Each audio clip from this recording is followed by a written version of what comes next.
Hello, everybody. Welcome to Aaron's Daily Diz, bringing you Disney news. Today, by viewer request, we're going to be doing.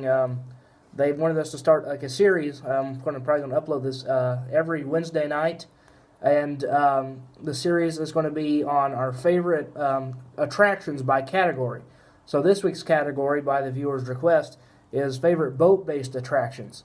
So we're going to start it off with the Grand Fiesta Tour, starting the Three Caballeros over there at Epcot back in World Showcase. It's okay. It's nothing special. Small World redo, in my opinion, Mexican theme. Yeah, kind of like a Small World overlaid Mexican kind of. It does look over into the restaurant, though. Yeah, it looks into the Mexican restaurant. I think that's probably the coolest part about it. But I mean, there's three animatronics at the very end. The rest of it is screens. I'm gonna as you're seeing a firework type thing. Yeah, they got like a fireworks ceiling. As you're seeing these pictures now, it's nothing really special. I mean, you just get down in the boat and it takes you through it. I mean, not really worth more than maybe a 10-15 minute wait, to be 100% honest. Next is Frozen Ever After back there, also in World Showcase. It's in the Norway Pavilion, I believe, right? Norway? I think so. Yeah, it was Maelstrom. It was the Maelstrom before. It's the same ride, only redone to Frozen. Right. And the Maelstrom, if you ever rode the Maelstrom, it's the exact same boat. They didn't change the track or anything, but they just overlaid it with Frozen themed. You're seeing some more pictures here now. I mean, if you've already done the Maelstrom, nothing really special. I mean, if you got kids, it's cool, but nothing extremely special, I would say. Would you? No. Nah, probably not worth more than a 45, 50-minute wait, maybe. Girls would love it, though. Yeah, little girls would love it. Living with the Land. Wrapping it up over at Epcot, Living with the Land. This ride to me is kind of pointless, but I love like it. the greenhouses. I like the greenhouses. I like seeing the plants and stuff. Yeah, I like seeing the plants and the fish and all that. But I mean, the rest, I feel like it's kind of like an agriculture lesson they're throwing in your face, kind of. But I mean, that's just me personally, because like when I think Living with the Land, I think like whenever the school used to go to the zoo, you'd do something like that to like say that it was educational. I mean, you know. Kali River Rapids over at Animal Kingdom. Love it. Love it. It's a whitewater ride. It's a whitewater raft ride. The only one at Disney, right.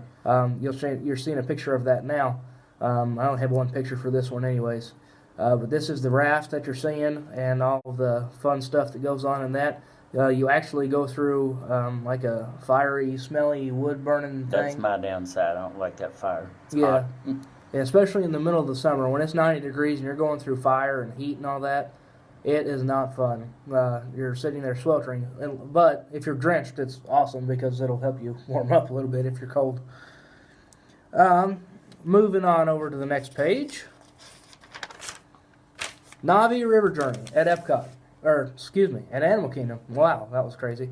So Pandora, the World of Avatar. This is what gets me about Navi River Journey. Flight of Passage. Disney did an amazing, amazing job on Flight of Passage. I mean, by far, that's probably my favorite ride on Disney property right now. Navi River Journey, to me, is a different story. It kind of feels like, to me, that it's just kind of threw out there. They didn't really put much thought into it. It's themed Avatar. That part is great. Yeah. But I mean, it's really pretty, but it's just like any other boat ride. Right, there's nothing special to it. It just goes to the land of Avatar. Right. It's all inside. It ain't worth a 2-hour wait, in my opinion. No, not at all. And there's but no if you've never done it, it would be. Right. There's no real story to it either. You just take the boat through it. Through the land of Navi. Yeah. Or Avatar, I mean. Same thing, different name, I guess, right? So, not worth the wait. I wouldn't wait more than, half hour, 45 minutes for it myself. That's because we've done it before. Right. If you've never done it, you'll want to do it. Really, you need a fast pass for that to be worth it. That's the only way it's really worth it, in my opinion. But hopping on over, that's it for Animal Kingdom. There's nothing in Hollywood Studios, so hopping on over to Magic Kingdom, Small World. It's a classic. It's a classic for sure. Tons and tons and tons and tons and tons. Dancing little dolls. Dancing dolls and stuff. Animatronics. I like it. The theme song's catchy. I wouldn't wait.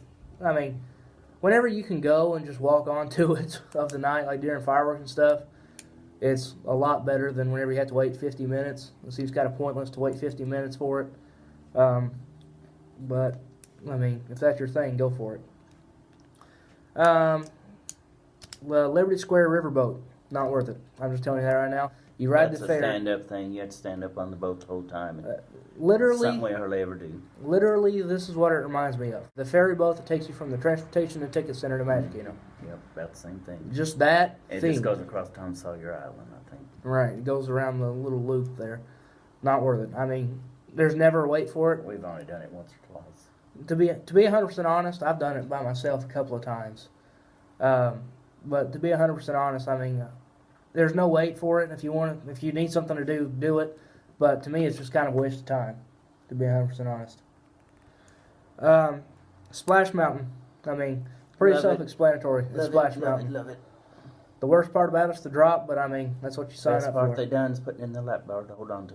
Yeah, the best part they did was putting in the lap bar, that's for sure. I would say wait up to an hour. After that, I mean, it'll die down later in the night or during the parades. But wait up to an hour, that's it. That's all I would do. Most time, anymore, like even like fall break and stuff, I could get fast passes the day before. So make sure you check those fast passes if you have the chance. And lastly, but not least, is Jungle Cruise. I like it. I like it. Mom don't like it at all. Mom don't care for it because she doesn't like the jokes sometimes.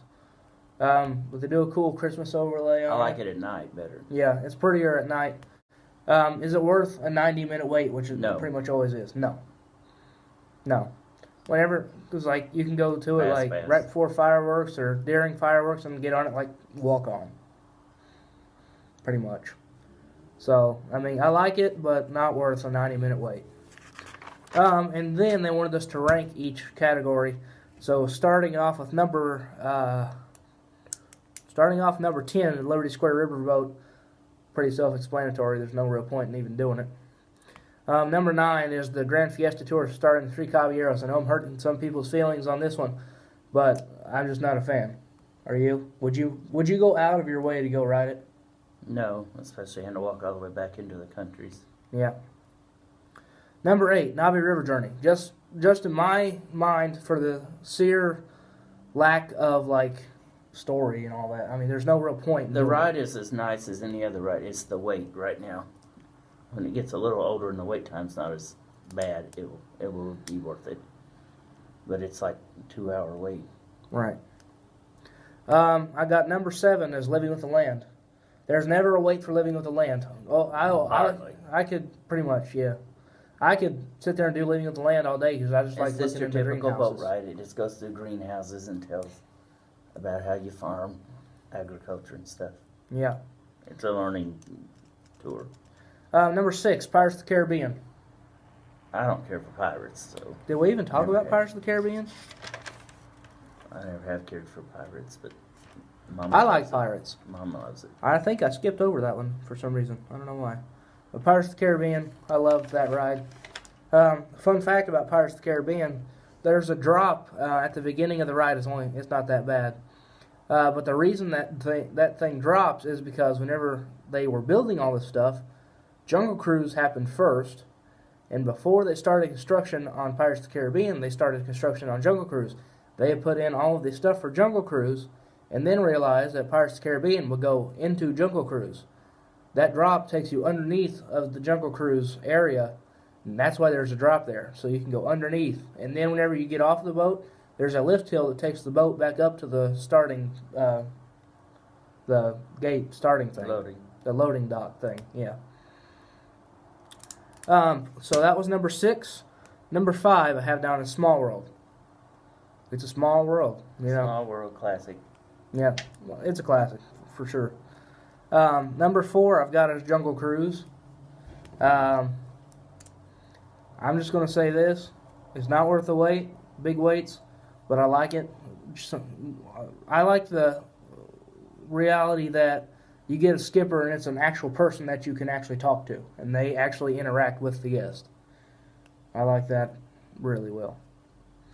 Number 3 I have down is Frozen Ever After. It's a great ride. Not worth the wait, but it's a great ride. Number 2 I have down as Kylie River Rapids. I love this ride. Don't do it in the winter because you'll freeze to death because you always get drenched. In the summer, it's amazing. It's a great way to cool off in the summer. And then lastly but not least, Splash Mountain. Pretty self-explanatory, Splash Mountain. If you've ever even heard of Disney, you know what Splash Mountain is. So there you go. I love Splash Mountain. Used to, I wouldn't do it, but I love it. Please don't throw me in that briar patch. Yeah, for sure. But then I also, this has nothing to do with this, but currently, as of yesterday, I believe it was, the Tomorrowland Speedway and the train are both closed now, and as of last night, they are now taking up the track from the Tomorrowland Speedway. They're going to be rerouting the track due to the new Tron light cycle coaster. So the Tomorrowland Speedway, I believe, will have a opening time frame of like May sometime of this year. The train, I have no clue. But the Speedway is May. So that's all we got for you today, folks. Join us again tomorrow on Aaron's Daily Diz, or in this case, next Wednesday night for Aaron's Daily Diz.